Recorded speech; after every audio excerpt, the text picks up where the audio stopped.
नमस्कार दोस्तों, काशी मंथन संवाद में आपका स्वागत है।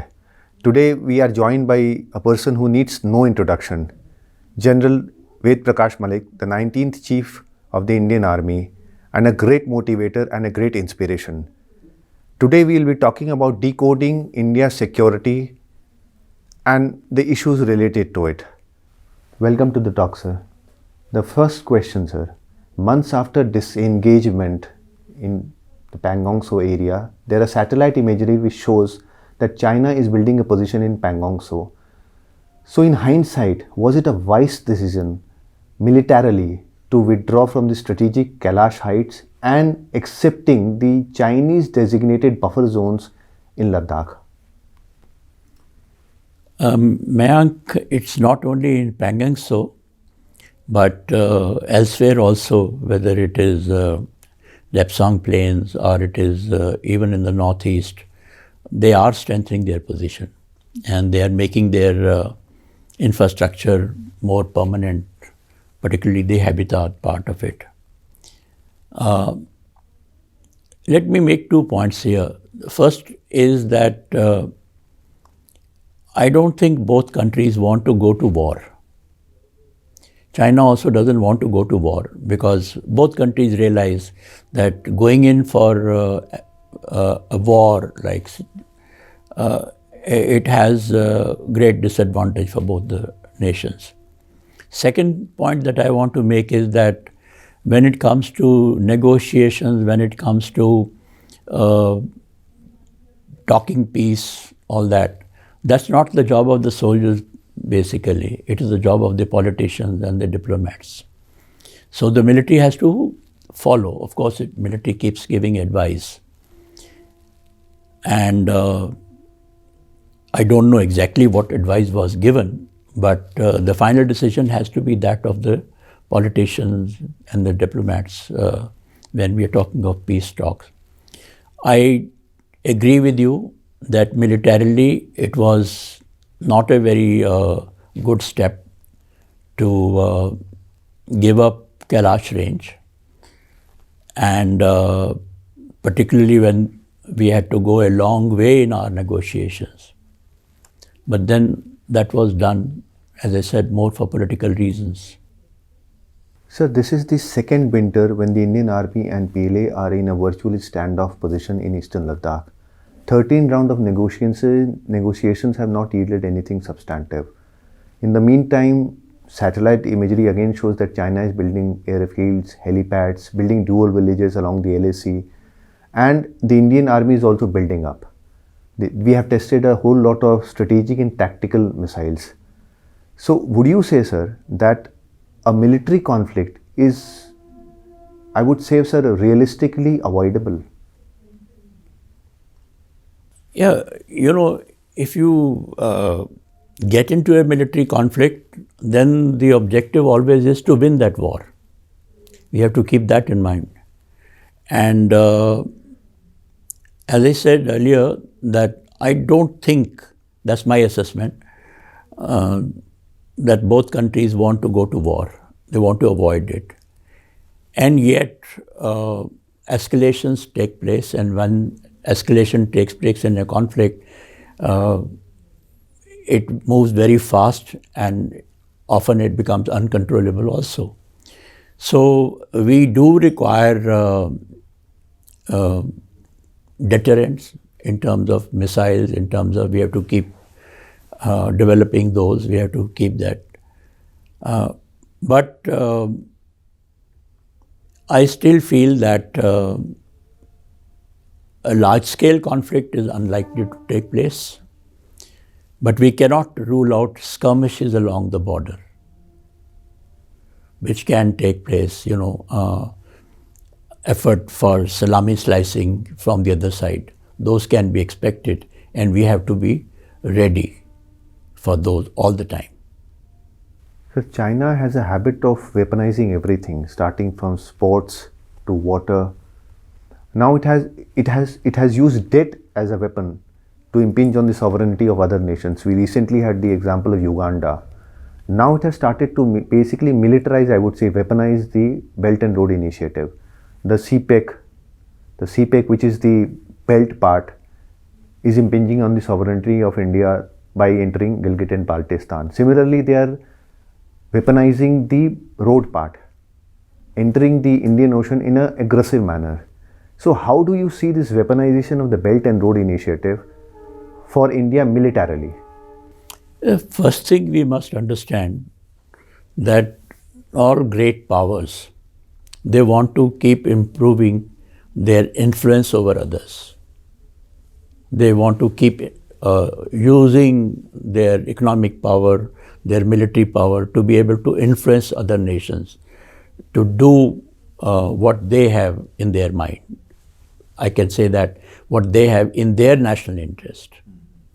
Now, the fact is that China has deep pockets today.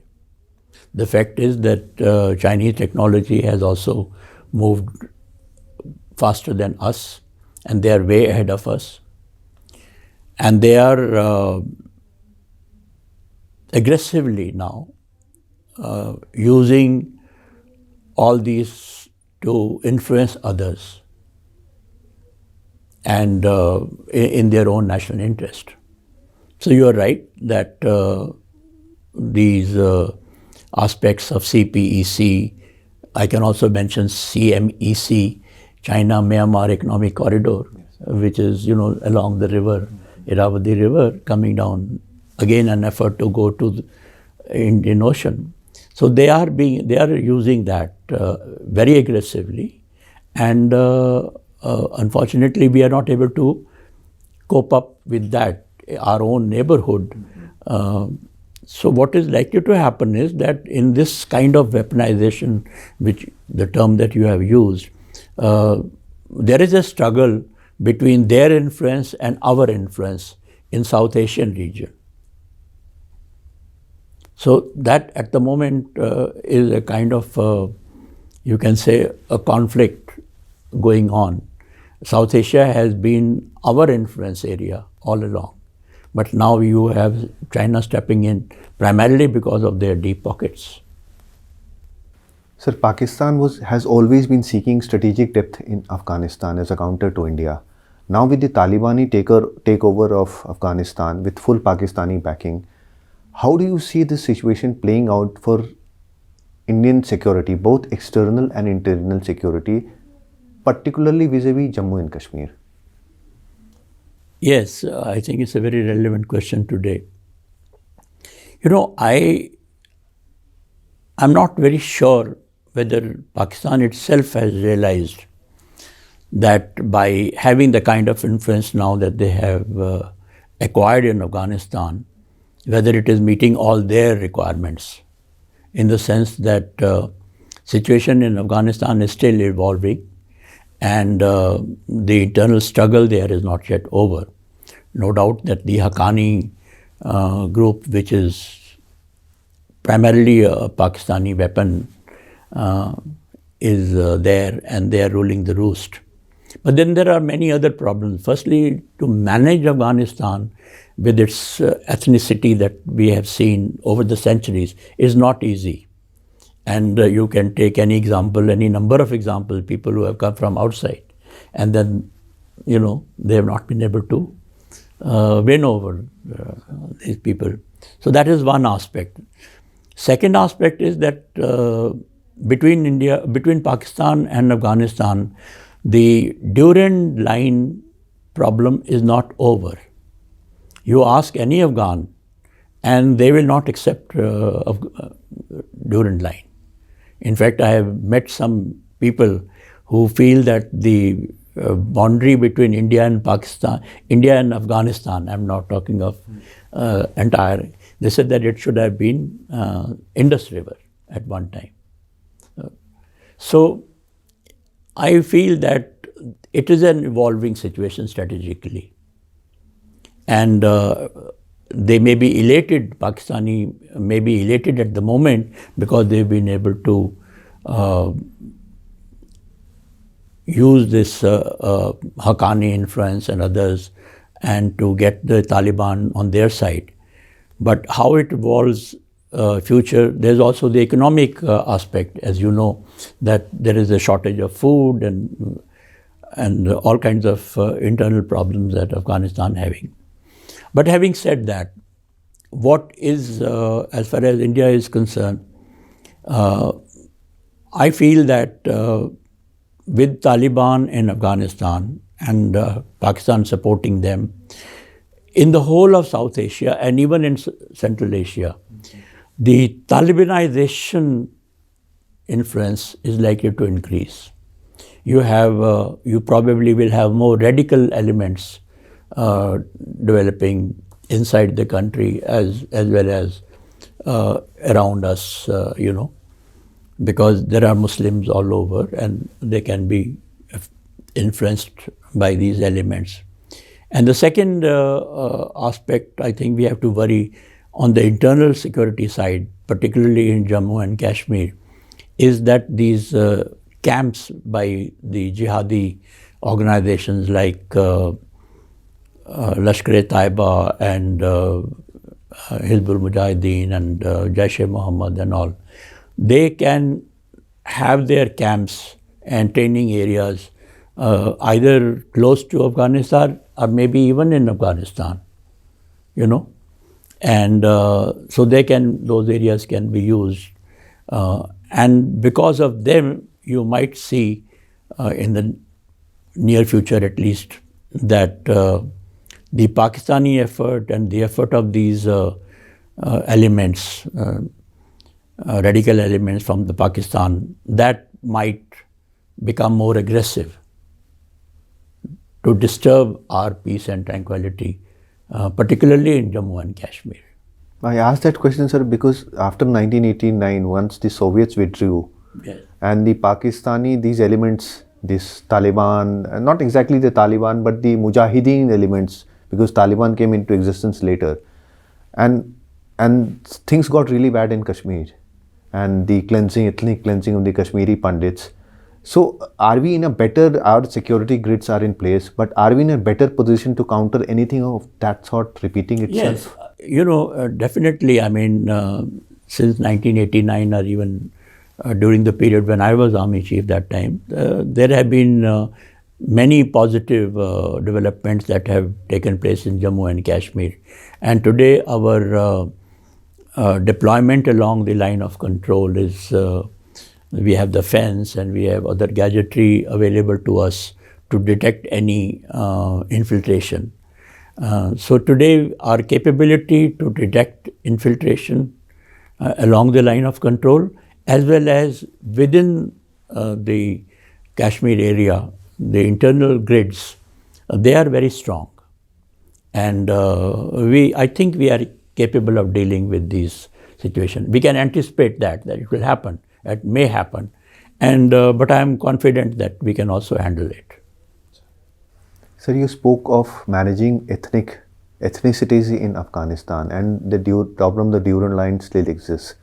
So how is the Talibani takeover of Afghanistan going to impact Pakistan's internal security, and especially vis-a-vis the Pashtun problem, which is, I mean, there are Pashtuns on both sides of the border. So how is it going to play out for Pakistan's internal security? Pakistan politically is in a mess at the moment, and while there are certain elements, part of the government, which have been encouraging such elements, Taliban and others. But let me also tell you that a fair amount of civil society is today worried about the same reason that you have given. They are very worried that their whole society and even their politics is now getting affected because of that. So I think they themselves are quite worried because this can escalate into larger radicalization of Pakistani people. It can also escalate into more intense internal security problems. Not all parts of Pakistan, they welcome the Pashtuns. And the other thing is that Pashtuns don't get along too well with the Punjabis. Musliman. So there are all kinds of problems which can occur, and many people have in Pakistan have started writing about these in their newspaper and in the media. So at the moment, as I said, the politics and economic, in any cases, economically they are in a mess, and then there's this very strong Chinese influence which is there. I don't think in the government the politicians have realized the implications fully yet. Sir, have the generals understood it? Because after all, Pakistani polity is basically run by the Pakistani army. Generals have their own internal power struggle. So, that is also now getting known to public outside. So they have their own agendas. Unfortunately, the society now, different elements of society in Pakistan, they have their own different agendas.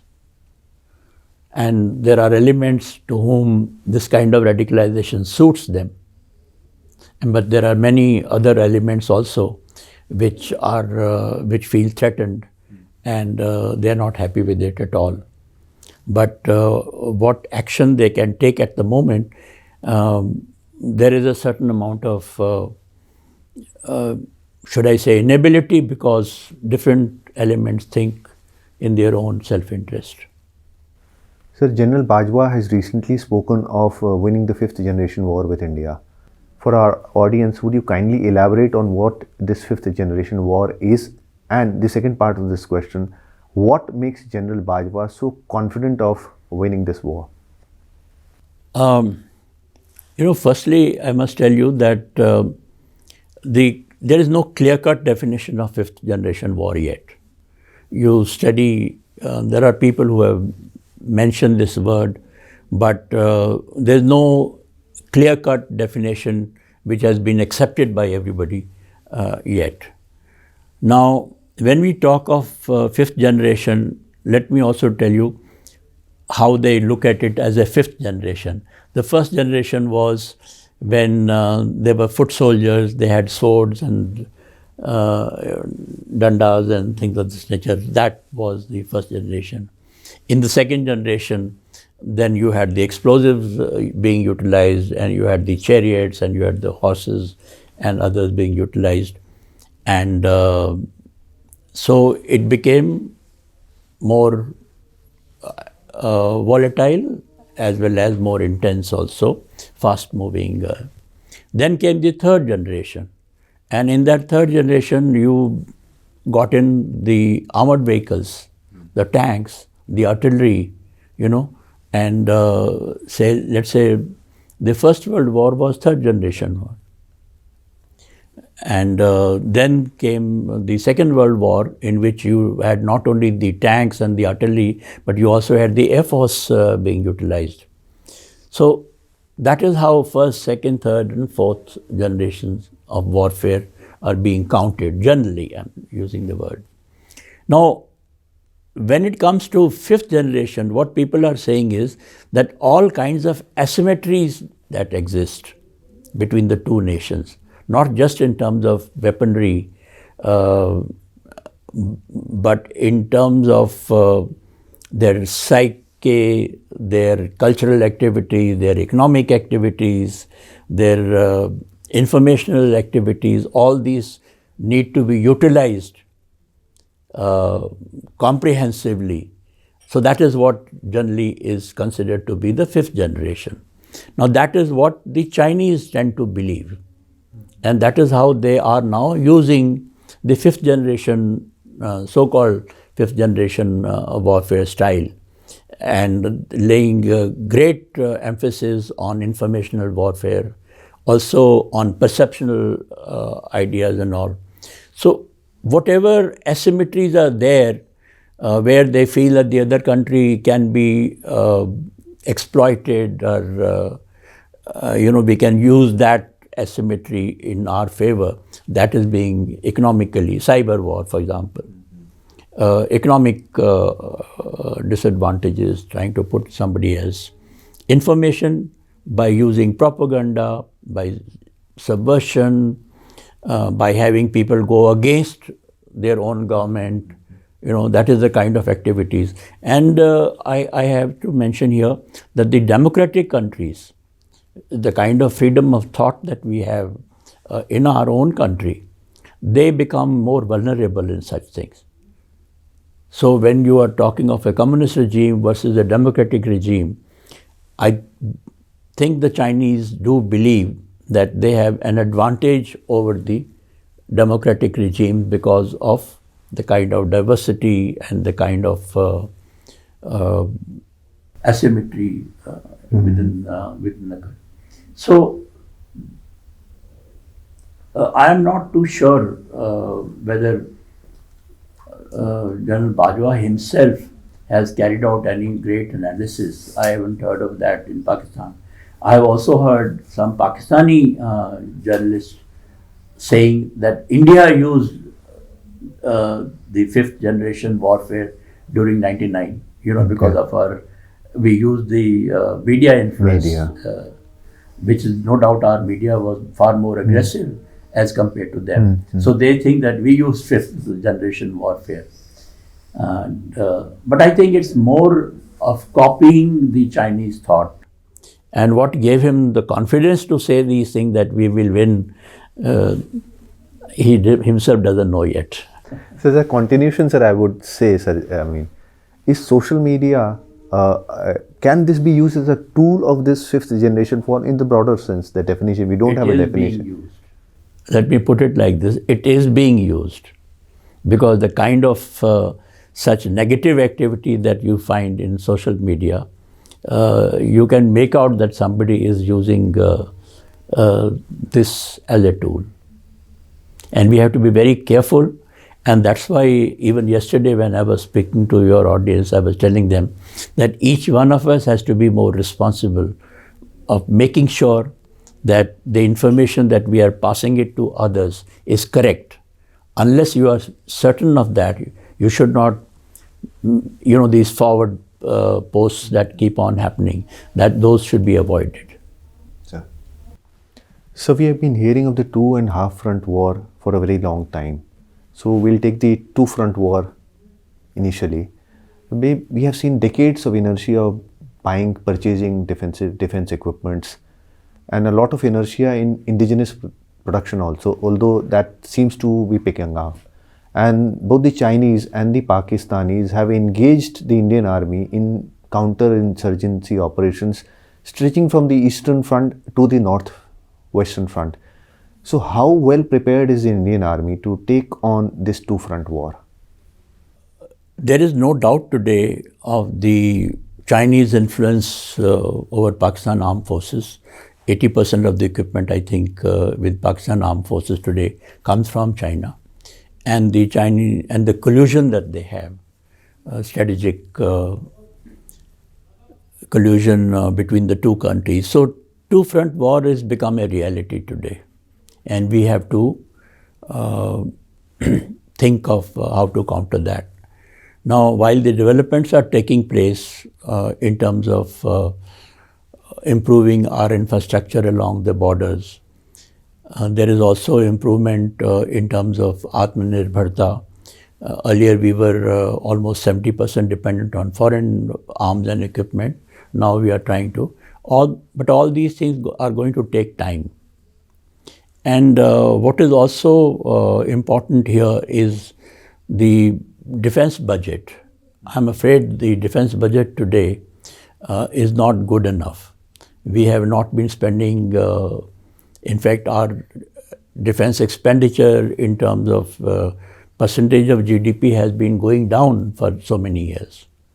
So we have to worry about that bit. Unless you can pump in more money, this 2-front war will be a real threat, even more than what it is today.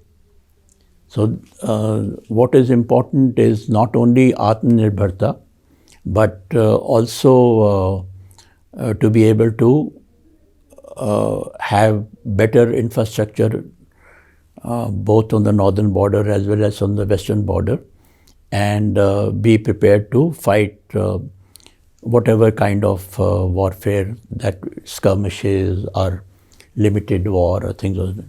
And the second important, strategically important thing is that we have to have a better relationship with our neighboring countries. And we also have to have strategic partnership with other countries like USA or Australia, Japan, Vietnam, these countries. So that is another aspect of this. One is our own capability. The second is how to build those capabilities in terms of international relations and to be able to use that influence. So you're talking of the Quad. I'm talking of Quad. I'm talking of not only Quad, but I'm also talking of having better relationship with Southeast Asian countries, and particularly in South Asia, countries like Sri Lanka, Myanmar, Nepal, Bhutan. So we have to keep improving our relationship, because even that influence in the international forum is important. So recently we have seen that the Khalistani elements in Punjab seem to be getting a lifeline from Pakistan once again. So what is your advice to the policymaker to ensure that Punjab does not revert back to the grave days of the 80s? There is no doubt that in the recent past, not only these elements who are living in Pakistan, they become more active. They've been using their influence, but also some such elements in foreign countries like UK, Norway, and some European countries. They have Canada, so they have also been pumping money, and they have also started using their influence to radicalize such elements in Punjab. Then you have this real threat in terms of drones being used for cross-border weapons being sent into Punjab, or drugs being sent into Punjab. So all these activities have become, I would say, visible much more than they were earlier. So one thing I would say is that we have to be very alert, and particularly our intelligence, both at state level as well as at the national level. And they have to work together. You know, you can't have today, political situation is that Punjab is managed by a party. The governance is managed by a party which is in opposition as far as the center is concerned. But when it comes to a matter of national security, I believe they have to work together. So those differences must be resolved if there are any.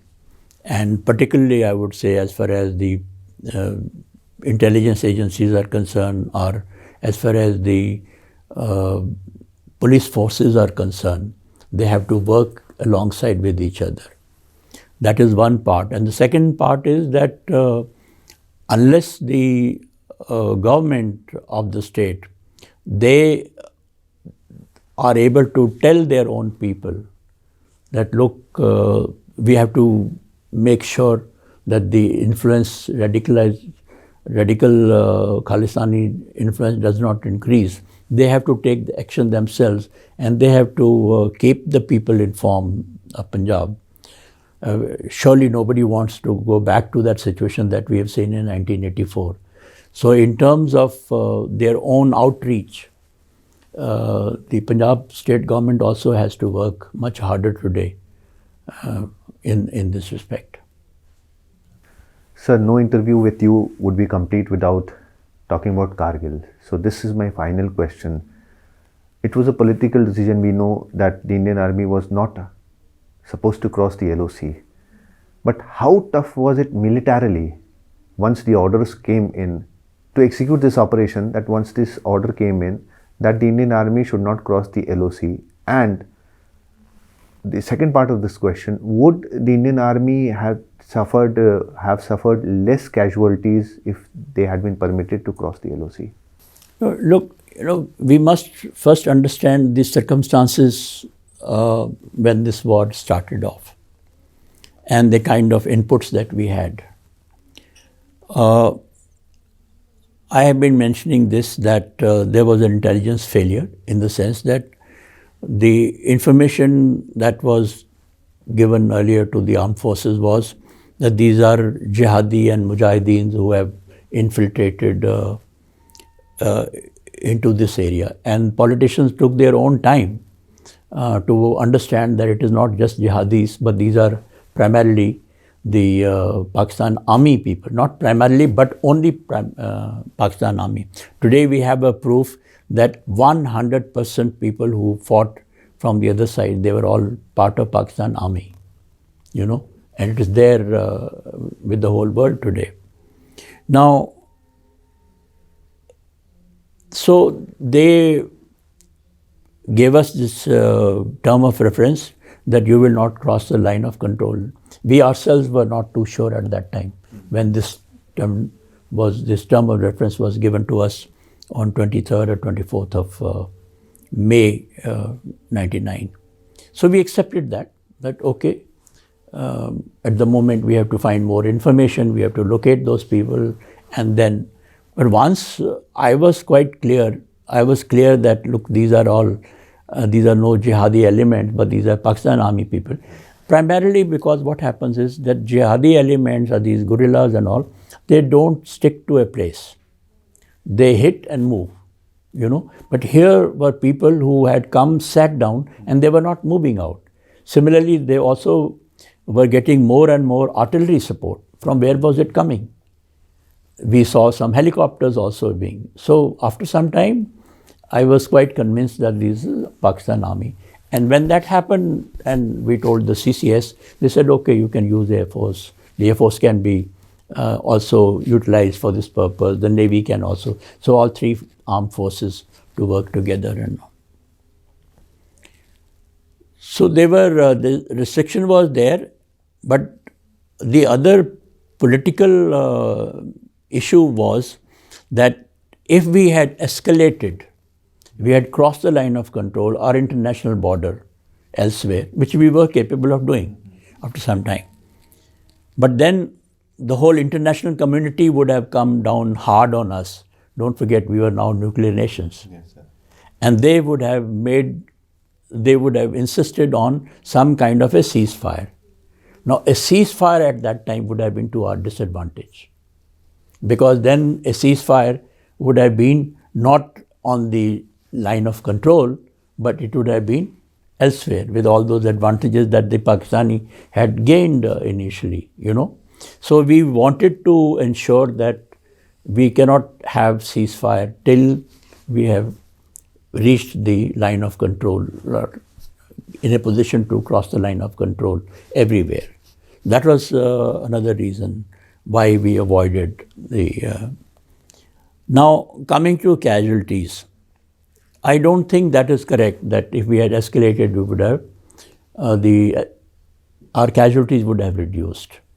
Look, the fact is that during 1971 war, 13 and a half or 14 days war, and we suffered 3,850 odd or even more casualties there.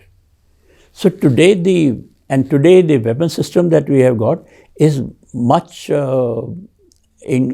greater in terms of casualties. It gives you... Lethal, you would... It's more lethal than what it was.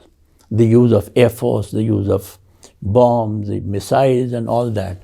So I have no doubt that if we had escalated it and we had, gone to other international border, crossed the line of control, they would have also done the same thing, Then the war would have been more intense, and we would have suffered more casualties.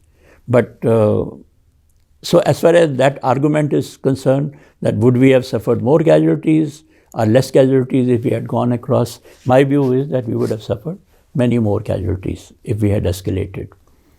But as I said, the primary reason of not wanting to cross the line of control, which was a political mandate, was we were considered a rogue nation after those nuclear tests, and we didn't want to have more nations going against us internationally. And the second thing was we did not want to land up in a situation where they would have forced ceasefire. We wanted to avoid that. Thank you so much, sir. It's been an honor talking to you, sir, and a real pleasure, sir. Thank you so much. Thank you, man. और आप लोगों से अनुरोध है कि इस video को देखिए, शेयर कीजिए, ज़्यादा से ज़्यादा लोगों तक पहुंचाइए और हमारे चैनल को सब्सक्राइब कीजिए, जिससे हम इस तरह के और इन्फॉर्मेटिव इंटरव्यूज़ आपके सामने ला सकें। धन्यवाद। जय हिंद। Thank you.